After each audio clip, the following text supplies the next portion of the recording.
Today's affirmation: I trust that every no is guiding me to something better for my purpose and growth. Rejection stings. It can feel like the wind has been knocked out of you, make your heart ache, or create that sinking feeling in the pit of your stomach. Whether it's missing out on a role at your dream company, facing challenges with a partner, or receiving a rejection email for that program or business loan, the impact can be tough to shake. You might be quick to blame yourself or spiral into thoughts of not being good enough or worthy of a win.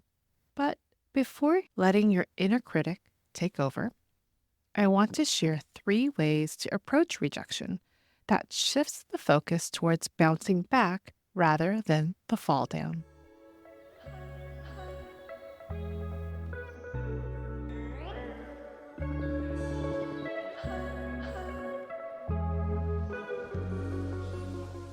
Hello and welcome to the Mindful Life Changes podcast, where we dive deep into the challenges and transformations shaping our lives, from the shifts in our roles at home and work to the transitions we navigate physically and mentally as we gracefully age.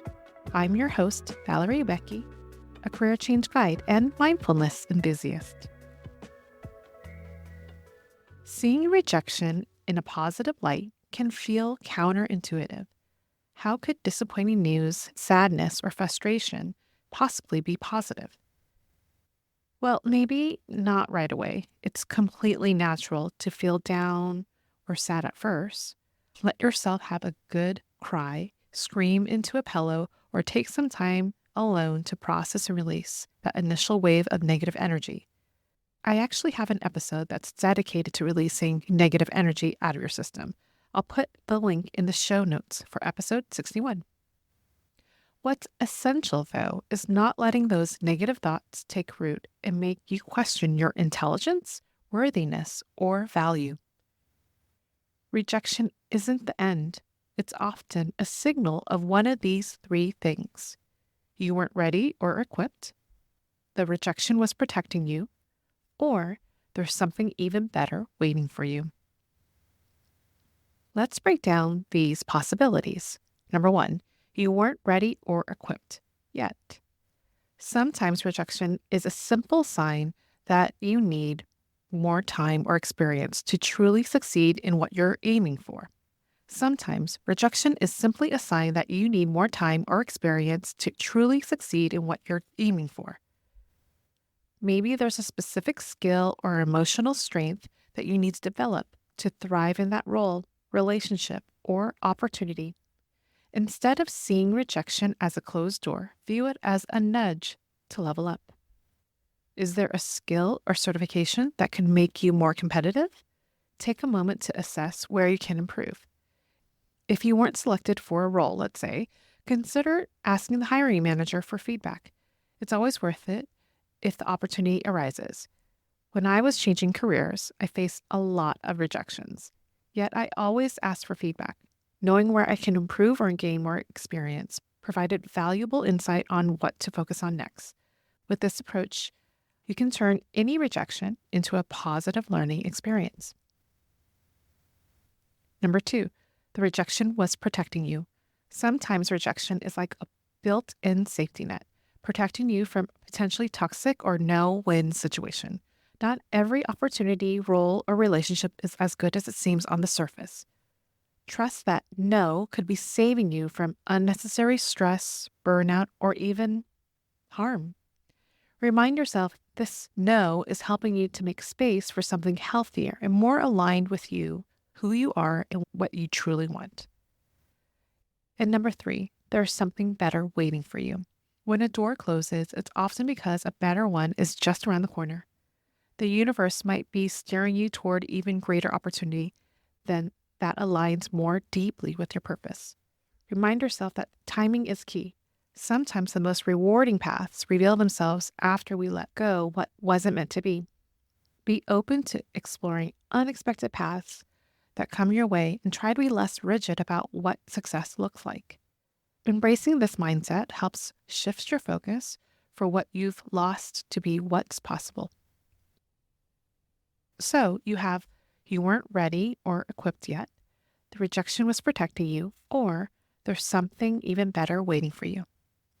By recognizing that rejection can be an invitation for growth, protection, or redirection, you shift the narrative. Instead of feeling defeated, view rejection as a natural part of the journey, allowing you to rise, move forward with resilience, and embrace the possibilities waiting ahead. So with that being said, let's welcome this empowering information to help you stay positive after a rejection.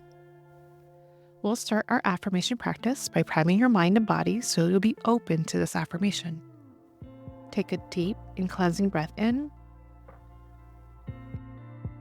and out, releasing any energy that doesn't serve you and your mind and your body. I'll begin by reciting the affirmation twice. While you listen to the affirmations, imagine you're writing the affirmation down on a whiteboard, or you're watching someone write it on the board for you. This will help with memorization, so let's begin. I trust that every no is guiding me to something better for my purpose and growth.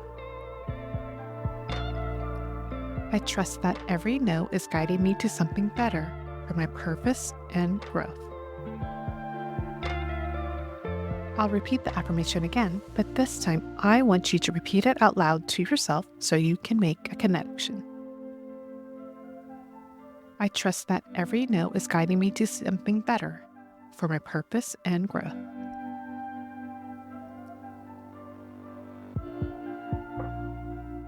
I'll repeat the affirmation again, and once again say it out loud to yourself.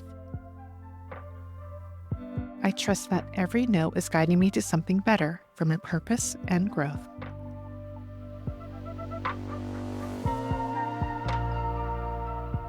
Now, let's take a moment and visualize doors opening, seeing a new path that is brighter, the colors that you're drawn to. Feel at peace, knowing everything will work out and be okay. Imagine the scene in full color. As I repeat the affirmation, I'll give you a moment to let this sink in. I trust that every no is guiding me to something better for my purpose and growth.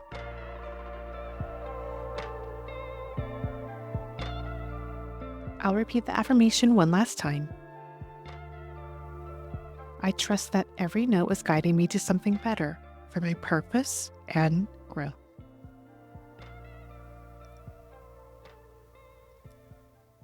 When you're ready, slowly open your eyes if you had them closed, and if it feels comfortable to you, place your hand over your heart to help seal this affirmation practice with self-love and care.